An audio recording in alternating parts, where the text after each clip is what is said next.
এবার আমরা দেখব সমতা সূত্র। তো সমতা সূত্রটা কি? আমরা দুইটা বহুপদী কল্পনা করি। একটা বহুপদী হচ্ছে a x square plus b x plus c. এটা একটা বহুপদী। তো দেখা যাচ্ছে যে এটা একটা বহুপদী। তো আমরা যদি আরেকটা বহুপদী কল্পনা করি যে p x square plus q x plus c, এটা কিন্তু আদর্শ রূপ, দুটো কিন্তু আদর্শ রূপ আকারে আছে। তো এই দুইটা বহুপদী আমরা কল্পনা করি এবং শর্ত মতে দেখা যাচ্ছে যে আসলে দুইটা বহুপদী সমান, কোনো এক কারণে দুটো বহুপদী আসলে আমাদের সমান হয়ে গেছে। তো যদি দুইটা বহুপদী সমান হয় তাহলে আমরা একটা জিনিস বলতে পারি, সেটা হচ্ছে এই যে এই সহগটা এবং এই সহগটা সমান, অর্থাৎ এর মান পি, এই সহগ এবং এই সহগ সমান, বি এর মান কিউ, এবং এই ধ্রুবক সংখ্যা এটা সি না, এটা আমরা আর দিব, এই ধ্রুবক সংখ্যা এবং এই ধ্রুবক সংখ্যা আসলে সমান। এটাই হচ্ছে আমাদের সমতা সূত্র। এখন প্রশ্ন আসতে পারে যে আসলে কেন এটা আসলে সমান হচ্ছে বা কিভাবে হচ্ছে। এটার আমরা একটা বাস্তব উদাহরণ দিব, তাহলে বোঝা যাবে। ধরলাম a x square plus b x plus c, এটা একটা বহুপদী। আর একটা বহুপদী হচ্ছে থ্রি, আমরা এক্স স্কোয়ার দিই, three x square plus nine x plus two. আমরা যদি বলি যে এই দুইটা বহুপদী সমান, এখন দেখেন কখন এই দুটো বহুপদী সমান হতে পারে, এটা স্পষ্ট বোঝা যাচ্ছে। এই দুটো সমান কখন হবে? যখন এখানে থ্রি হবে। এর মান যদি থ্রি হয়, খেয়াল করেন, তখনই কিন্তু এই দুটো সমান হচ্ছে। বি এর মান যদি নাইন হয় তাহলে কিন্তু এই দুটো সমান হচ্ছে, এবং সি এর মান যদি টু হয় তাহলে কিন্তু দেখেন এখানে কিন্তু এই দুটো সমান। তাহলে এই দুটো সমান জন্য ওই ধ্রুবক সংখ্যাগুলা এই যে, সেজন্য এটার মান এটা, এটার মান এটা এবং এটার মান এটা লাগবে, না হলে কিন্তু এটা কখনোই সমান হতে পারবে না। এখন পরীক্ষায় এই অঙ্কটা আসে এবং অনেকে ভুল করে ফেলে। কোথায় ভুল করে সেটা আগে আমরা দেখি। ভুলটা হচ্ছে এই, আমরা দেখছি যে এখানে আসলে এটা কি আকার আছে? আদর্শ আকার। এটা কি আকারে আছে? আদর্শ আকার। পরীক্ষায় কিন্তু কোনো সময় আদর্শ আকার থাকে না, তখন কি হয়? দেখা যাক, ধরা যাক পরীক্ষায় এইভাবে আছে, হ্যাঁ থাকতে পারে। তখন আমরা কি করবো? আচ্ছা, প্রথমে থ্রি আছে, তার মানে এর মান থ্রি, কিন্তু এর মান তো অবশ্যই কখনোই থ্রি হবে না। কারণ এর মান থ্রি এই কারণে হবে না, কারণ এখানে যেমন আদর্শ রূপ আকারে দেওয়া আছে, এখানে কি আদর্শ রূপে দেওয়া আছে? না, আদর্শ রূপে দেওয়া নাই।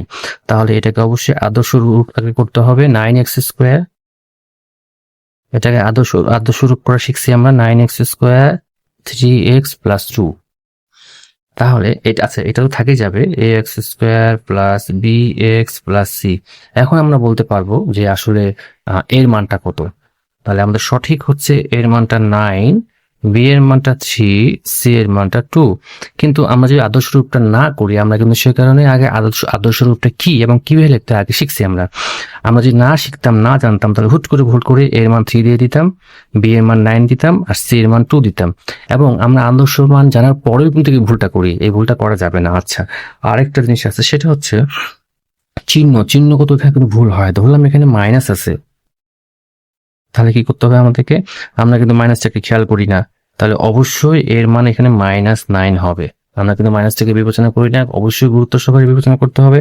এখন এখানে তো মাইনাস দেওয়া নেই, মাইনাস দেওয়া নেই, ঠিক আছে, প্লাস চিহ্ন আছে। এটাকে যদি আমরা ওটার মতো করি তাহলে কি হবে একটু খেয়াল করি। ধরলাম এখানে মাইনাস দেওয়া আছে, আমরা এই ফর্মেটে কিভাবে সাজাবো? এই ফর্মেটে এভাবে সাজাবো, ভালো করে খেয়াল করি। Nine x square plus three x plus two. এখন বলবেন যে এটা তো এটার মতো নাই, অবশ্যই এটার মতো আছে। আমরা এরকম করতে পারি, plus minus nine x square. দেখুন এবার কিন্তু হুবহুব এই ফর্মেট এক হয়ে গেছে। তার মানে সামনে একটা প্লাস ছিল, প্লাস আছে, ভিতরে কি আছে? আমার ভিতরে আছে কিন্তু আমার নাইন। আচ্ছা, এটাকে বাইরে লিখি,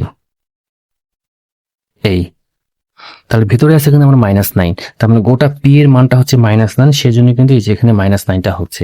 এটা আমাদের মনে রাখতে হবে, এটা আসলে ভুল করা যাবে না। এবার এই তিনটা জিনিস সম্পর্কে আমরা একটু জানি, সেটা হচ্ছে সমমাত্রিক বহুপদী, প্রতিসম রাশি এবং চক্রক্রমিক রাশি। আচ্ছা, তো নাম শুনেই বোঝা যাচ্ছে এটা একটা বহুপদী। আমরা এটাকে জানছি বহুপদী জিনিসটা কি। এরপরে যেটা আছে সমমাত্রিক। তো সমমাত্রিক নাম শুনে বোঝা যাচ্ছে সম মানে সমান, আর মাত্রিক মানে মাত্রা, তার মানে যেখানে মাত্রাগুলো সমান সেই বহুপদীটা। যেমন আমরা যদি বলতে পারি একটা two x q plus three x square y plus five x. আচ্ছা, এখানে মাত্রা কত? প্রথমে দেওয়াই আছে তিন, এখানে মাত্রা কত? এখানে দুই আর এক তিন, এখানে মাত্রা কত? এক। সবার মাত্রা কি সমান? না, সবার মাত্রা সমান না। তো সবার মাত্রা যেহেতু সমান না, এটা সমমাত্রিক নয়। তার সমমাত্রিক একটা উদাহরণ দেখে, আমরা একটা উদাহরণ দেখাইতে পারি এরকম। এটা একটা সমমাত্রিক বলতে পারি। কেন বলতে পারি? এখানে এক্স এর মাত্রা কত 2, এখানে মাত্রা কত 2, এখানে মাত্রা কত 2, সবার মাত্রা সমান, তাহলে এটা সমমাত্রিক, খুবই সহজ একটা জিনিস। আচ্ছা, এরপরে হচ্ছে প্রতিসম এবং চক্রক্রমিক। তো প্রতিসম এবং চক্রক্রমিক জিনিসটা আমরা মনে রাখবো এইভাবে, প্রতিসমতে চলক দুটো চলক নিয়ে আমরা কাজ করব, আর চক্রক্রমিকে আমরা 3টা চলক নিয়ে কাজ করব। আচ্ছা, দুটো চলক যদি স্থান বিনিময় করে যদি হুবহুব আগের মতোই থাকে, কোনো পরিবর্তন না হয়, তাহলে প্রতিসম। আর যদি 3টা চলক নিয়ে যদি দুই চলক যদি পরিবর্তন হয় তাহলে প্রতিসম নয়, আর যদি পরিবর্তন না হয় তাহলে হবে প্রতিসম। আচ্ছা, একটা উদাহরণ দিই, যেমন x² plus y² plus z²। এখানে 3টা চলক দেওয়া আছে, আমরা যে কোনো 2টা চলককে নিব। আমরা ধরলাম x এবং y কে আমরা বিবেচনা করব। আপনি yz নিতে পারেন, xyz নিতে পারেন, ইচ্ছা। তাহলে আমরা যে কাজটা করব, x এর জায়গায় বসাবো আমরা y, আর y এর জায়গায় বসাবো আমরা x। তাহলে কি পরিবর্তনটা হচ্ছে? তাহলে x এর জায়গায় বসাবো আমরা y এর জায়গায় x, থাকে গেল z²।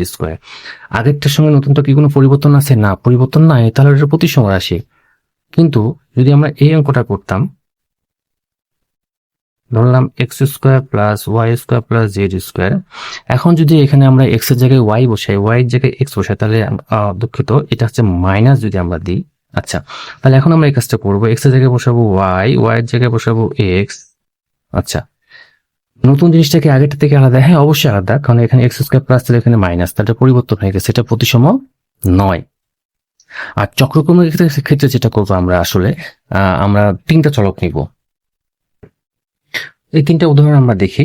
আমরা কি করব এখন, আমাদের যে চক্রক্রমিকের যে নিয়ম আছে, নিয়মটা চাকার মতো ঘুরবে। আসলে চাকার মতো ঘুরবে মানে x এর জায়গায় y এর জায়গায় x এর জায়গায় y এর জায়গায় z এর জায়গায় x। ঠিক একই রকম, এই যে x এর পরিবর্তে আমরা লিখবো y এর পরিবর্তে লিখবো z, এবং z এর পরিবর্তে লিখবো আসলে আমরা x।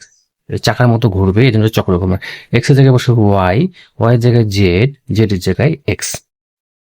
তো এটা কি চক্রক্রমিক? আমরা বসাই, x এর মান বসাবো আমরা y এর মান বসাবো z এর মান বসাবো x। দুটো কি একই জিনিস? হ্যাঁ, দুটো একই জিনিস, তাহলে এটা চক্রক্রমিক। এইখানে খেয়াল করি, x এর জায়গায় বসাবো y এর জায়গায় বসাবো z এর জায়গায় বসাবো x। এটা কি চক্রক্রমিক? না, এটা চক্রক্রমিক না। কেন? কারণ আগে y² এর সামনে মাইনাস ছিল, এখন z² এর সামনে মাইনাস, এবং y² এর সামনে প্লাস, তাহলে দুটো আলাদা জিনিস, মানে এটা চক্রক্রমিক নয়। এটা দেখি, x এর জায়গায় বসাবো y এর জায়গায় বসাবো z এর জায়গায় বসাবো z এর জায়গায় x এর জায়গায় x এর জায়গায় y। দুটো কি এক জিনিস? না, দুটো এক জিনিস না। কারণ আচ্ছা, দেখি এক জিনিস কিনা। x বাই y মিলছে, y বাই z হ্যাঁ, এটা মিলে গেছে।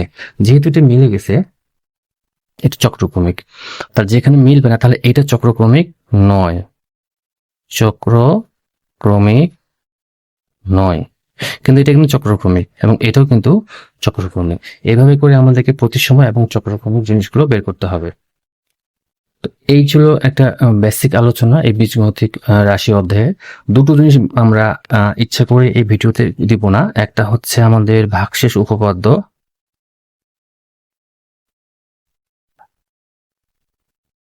আর একটা হচ্ছে আমাদের আংশিক ভগ্নাংশ। এটা আমরা পরে অন্য ভিডিওতে বলবো, কারণ এটা আসলে এখানে বুঝাইতে গেলে একটু অন্যরকম হয়ে যাবে। তো এটার জন্য আলাদা একটা ভিডিও করতে হবে, এবং আংশিক ভগ্নাংশের জন্য তো অবশ্যই আলাদা একটা গুরুত্বপূর্ণ ভিডিও করতে হবে।